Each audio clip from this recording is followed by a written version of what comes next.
បងប្អូននេះជា model S30 បងប្អូន S30 យើងមាន microphone មួយគូ microphone នេះចង់កពស់បោះហើយបងប្អូនបាទនេះអត់តូចអត់ធំទេល្មមងាយស្រួលយកតាមខ្លួនតែសំឡេងខ្លាំងបងប្អូនសំឡេងខ្លាំងច្បាស់ល្អពីរោះS30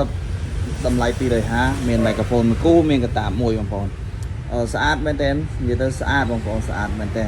ងាយស្រួលយកតាមខ្លួនបងប្អូនដាក់ម៉ូតូដាក់ឡាននិយាយទៅងាយស្រួលយកតាមខ្លួនហើយរៀងស្អាតខ្លាំងមែនតើសម្រាប់ S30